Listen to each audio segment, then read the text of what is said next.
नमस्कार मित्रांनी मैत्रिणींनो, आज मी तुम्हाला सार्थश्री एकनाथी भागवत यातल्या काही ओवींचे वाचन करून दाखवणार आहेत आणि त्यांचा अर्थ पण समजावून सांगणार आहेत.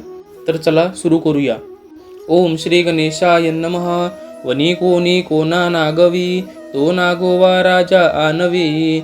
सभेसी राजा उगानवी, तै मृत्यूची पदवी मस्तका आली. अन्याये विन नागवी रावो, तै धावनिया धावे देवो. द्रौपदी वस्त्रहरण पहा हो, हा मुख्य अन्यावो कौरवान. अग्निदाने गरदाने, धनदारा अपहारणे. घाला घालुनी मारणे, शस्त्रपाणी होणे वदार्थ. अवज्ञा आणि हेळन, दुरुक्ती जे धर्म छडन. हेची निमित्तासी कारण, केले संपूर्ण श्रीकृष्णे. पतिव्रतेचे वस्त्रहरण, तेने तत्काळ पावे मरण. हेची कलहाचे कारण, कुळ निर्दळन येणे कर्मे. ऐसा जो धर्माचा विरोधी, त्यासी देवो अवश्य वधी. याला गे पांडवांची बुद्धी, अत्युग्र त्रिशुद्धी उपजवी कोपू. भुवार हरण चरित्र, सखे स्वजन सुहृद स्वरपुत्र. शास्त्र विवेकी अति पवित्र, त्यांमाजी विचित्र उपजवी कलहो. धारा भार हरावया गोविंदू, कळवळियाचे सखे बंधू. करविला तेथ गोत्रवधू, साह्य संबंधू राजभारेसी. भुभार राजपुतना, यदुर्भिर निरस्य गुप्ते. स्वबाहुभिर चिंत यद्प्रमेयः, मन्ये वनेर्ननु गतोपगतं. हि भारं यद्यादवं कुलमहो, ह्यविषम्यमास्ते. प्रत्यक्ष अनुमान शब्द इत्यादी कोणत्याही प्रमाणाचा विषय न होणारे भगवान श्रीकृष्ण आपल्या बहुबलाने रक्षिलेल्या यादवांकडून भूमीला भारभूत झालेल्या राजसैन्याचा नाश करून मनात म्हणाले की खरोखर पृथ्वीचा भार उतरला असला तरी सर्वथा कमी झालेला असे मला वाटत नाही, कारण प्रसिद्ध यादव कुळ अद्यापि भूलोकी विद्यमान आहे. ऐसे पक्षपाती राजे अपार, अमित सेनाधरा भार.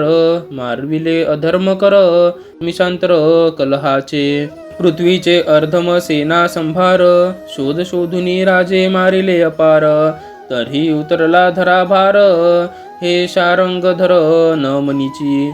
यादव करुण अतिदुर्बळ, नाना दृष्ट दमिले सकळ. परी यादव झाले अति प्रबळ, हे न मनीच केवळ श्रीकृष्ण. नव्हता यादवांचे निदान, नुतरे धरा भार संपूर्ण. ऐसे मानिता झाला श्रीकृष्ण, कुल निर्दळन तो चिंती.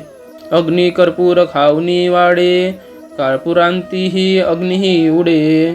तैसे यादवांचे अतिगाडे, आले रोकडे निदान. केळी फळे तव वाढे वाढी, फळपाके माडी झाड तोडी. तैशी यादव कुळाची शीघ गाडी, चढे रोकडी मरणार्थ. आता या ओवींचा अर्थ. अरण्यामध्ये चोराने एखाद्या माणसाला नागविले तर राजा त्या चोराला पकडून देहदंड करतो. अन्यायाशिवाय जर राजा लुटू लागला तर तेथे देव धावतो. द्रौपदी वस्त्रहरण हाच कौरवांचा मुख्य अन्याय होता. आग लावणे, विष घालून मारणे, द्रव्याचा, स्त्रियांचा अपहरण करणे, घाला घालून मारणे, मरण्यासाठी हातात शस्त्र घेणे, अवज्ञा आणि उपहास, दुरुक्ती, धर्माचा छळ, हेच श्रीकृष्णाने निमित्ताला कारण केले. पतिव्रतेचे वस्त्रहरण या योग्य मरण हे तात्काळ ठेवलेलेच आहे. हेच कलहाचे कारण झाले आणि याच कर्माने साऱ्या कुलाचा विध्वंस झाला. अशा प्रकारे धर्माचा जो विरोध करणारा असतो, देव त्याच्या निश्चित वध करतो. खरोखर त्यासाठीच पांडवाच्या मनामध्ये अत्यंत भयंकर क्रोध त्यांनी निर्माण केला. भगवंताला भूमीचा भार हलका करावायचा होता, म्हणून त्याने आप्त, इष्ट, सखे, सोयरे, भाऊबंद, शास्त्रवेत्ते अशा पवित्र लोकांतही विचित्र कलह उत्पन्न केला. श्रीकृष्णाने कळवाड्याच्या सखे बंधू यांच्या सहाय्यास आलेल्या राजसेनेसह आपल्या वंशाचा उच्छेद करविला. दुष्टांचे कैवार घेणारे व अधर्माचरण करणारे भूमीला केवळ भारभूत असलेले असंख्य राजे आणि त्यांची सेना त्यांना मारून ठार केले. कलह केवळ निमित्त मात्र. पृथ्वीवरील अधर्म करणारे राजे आणि सेना यांचा शोध घेऊन त्यांना मारले, तरीसुद्धा पृथ्वीचा भार कमी झाला असे श्रीकृष्णाला वाटले नाही. यादवांना बलाढ्य करून असंख्य दुष्ट मारून टाकले, परंतु ते यादव आता शिरजोर झाले हे श्रीकृष्णाला योग्य वाटले नाही.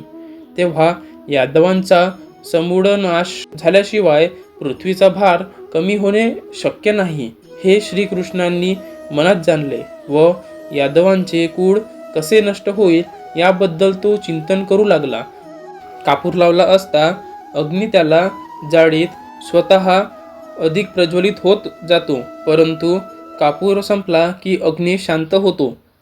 याप्रमाणे दुष्टांचा संहार करण्यासाठी जरी श्रीकृष्णांनी यादवांचे सामर्थ्य वाढविले होते, तरी ते कार्य संपताच त्यांचे मरण निश्चित होते किंवा केळीला घड येईपर्यंत ती वाढत जाते.